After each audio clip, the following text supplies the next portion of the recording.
Slumberland, a world of dreams. Hey guys, welcome to my SOFHAB reviews series. This time I'll be covering the Netflix movie Slumberland, and joining me once again is Rascal Entertainment. Hi. This film was released in 2022, I know, but it's based on the comic strip Little Nemo, and this reimagining tells the story of a young girl who's sent to live with her uncle after her father's lost at sea, and she soon discovers she can travel to a dreamlike world when she sleeps and ends up going on a quest to find her lost father.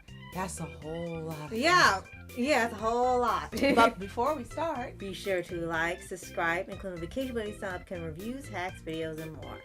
and thank you so much for joining us. Subscribe to all our channels, sharing our videos. We appreciate you so much. So we decided to watch this. We weren't sure at first. And then we said, you know what, let's give it a try. It's got Jason Momoa. We like Jason Momoa and most of the things he's done. And it's Sylvian's man. So we said, you know, we'll go ahead. We'll give it a try. And it got mixed reviews. Some reviewers thought it was not bad. Some critics thought it was average. And Rotten Tomatoes, after it's rotten, gave it a 40% out of 42 critics' reviews. But they were positive with an average rating of 5.3 out of 10. Right. And when you watch it, it really is not a bad film.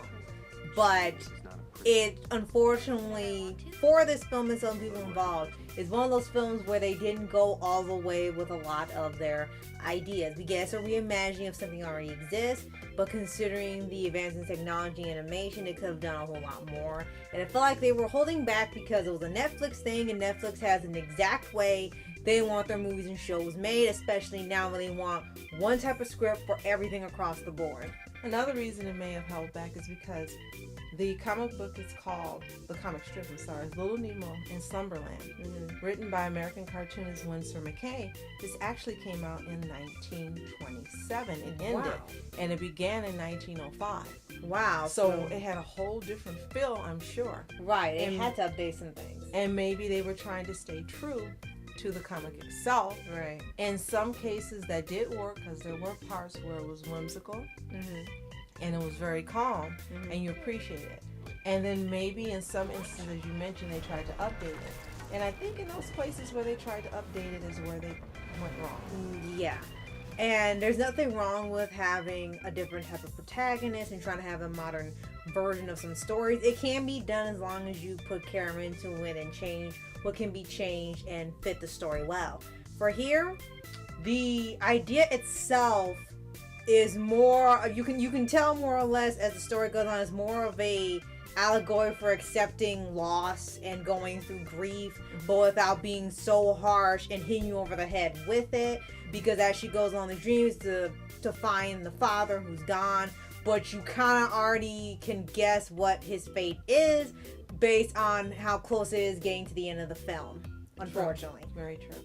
Now, it had a budget of $150 million, which is a lot for a Netflix exclusive movie. Yeah, it is.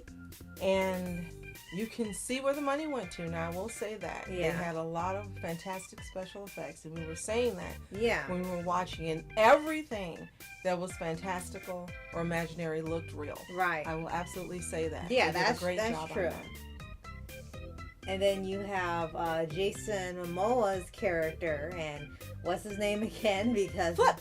It's Flip. Okay, it's kind of easy then. And that was kind of a hint of things to come as right. well.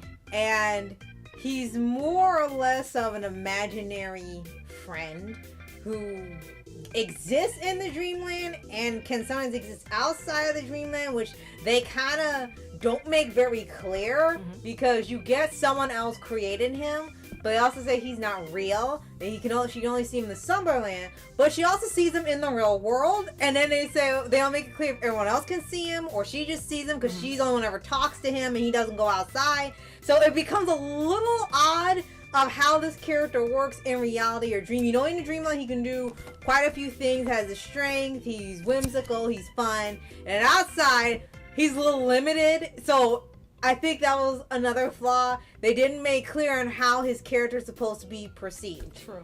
And in the trailers, it was misleading because you thought that was her dad. Yes. You thought like Momoa was her dad. Right, like in another form. And that she was finding him in some other universe. Yeah. And yeah, it was misleading. Now, critics say that they feel that the film forsakes the spirit of the comic strips in favor of senseless spectacle. Ooh! Well, I guess what they mean, like all flash and no substance. Well, there was something to it. Yeah. But I think for me, when I was watching it, of course we both watched it together. To me, I think you could predict the end, unfortunately, because of what happened to the father and how long he's been gone. They've had other movies where it's a different outcome and it's a happy ending, but this one has a bittersweet one.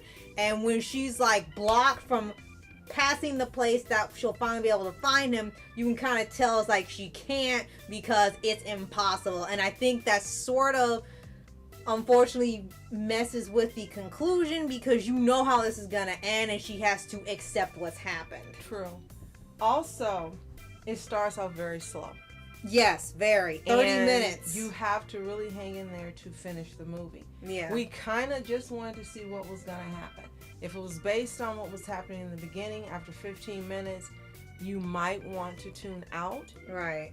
You have to hang in there to see exactly what's going to happen and where the imagination comes in and where the traveling comes in. Right. And in some ways, it reminds me of Coraline with how she transports and gets to where she goes. Right. Slumberland is a hint. Yes. So, did we like it? It wasn't bad. Yeah. It wasn't great, but it was okay. Yeah, it's a perfectly fine movie. And if you're looking for something just to watch, to entertain yourself, and especially if you're a Jason Momoa fan, then you probably will like the movie. Yeah. His acting wasn't bad at all. No. And neither was the young lady, Marlow Barkley, who played Nemo. Mm-hmm. So, it's just a matter of what you're looking for to see. Yeah.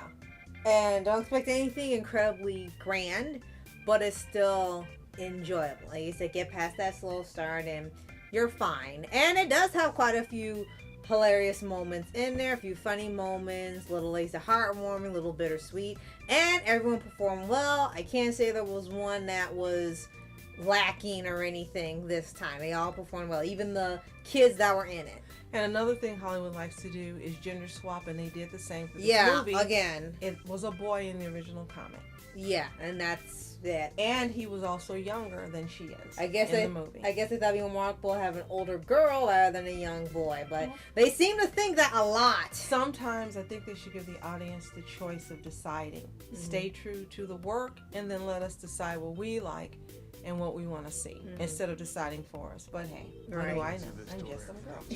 So let's go over the cast quickly. As you mentioned, Marlow Barkley is Nemo. Jason Momoa is Flip. They describe him as a con artist with sharp teeth and ears and horns of a goat who becomes her companion. Yeah, I don't know. Yeah. Whatever. What? And what con? Yeah, I don't think he really conned anybody in this movie, did he? Yeah, pretty not accurate. Chris O'Dowd plays her uncle. And Kyle Chandler was Peter, Nemo's father, and former lighthouse keeper. And then you had some other people, Weruche Opia, India de Before, Chris Da Silva, Yana McIntosh, Isaac Smith, Jacob So, Michael Blake, Humberly Gonzalez, Ava Chung, Leslie Adlam, Jamila Ross, Tanya Cornelis, Luxton Hanswiker, and Katerina Taxia. So these were all the people in the movie. Jason Momoa clearly was the draw. Yeah, that's the only big star in the entire film. So, which thing Netflix likes to do and what Disney Channel used to do, save up money for one big star and have a bunch of regular people or lesser known actors for the other roles. And one other thing we forgot to mention is that she was trying to locate a pearl in Yuasha. Right. It was the special pearl that may have the power to reunite her with her dad. Right. But So, you never find out if it really works because she ends up there some other way. But they tell you in the end. Yeah. So we won't spoil it for you. Right. So if you've seen Slumberland, let us know in the comments. Did you like it? Did you think it was truly an adventure fantasy film? Let us know what you think. If you haven't seen it, again, if you're just looking for something to pass the time, then Slumberland is worth the watch. If you're looking for something that's going to be great, outstanding, memorable, it's not going to be Slumberland. Sorry, Jason Momoa, but this was one of those movies that will probably be a B or a C list movie. Yeah. But again, if you're looking for something to watch or you're a fan, give it a try and come back, tell us what you think. And don't forget to like, subscribe, notifications for this on upcoming reviews, hacks, videos, and more. Yes, thank you so much for joining us again, Rascal. Oh, you're welcome. And thank you guys for joining us again as well. We appreciate you more than you know. As always, You are special. Thank you so much for watching. I'm Rascal. I'm Julie. Have a fantastic day. Continue to be happy, healthy, whole, and also wonderful, my specials. See you next time. You said we weren't here to have fun. I said, you're not here to have fun. If I'm not having fun, I'm doing my job wrong.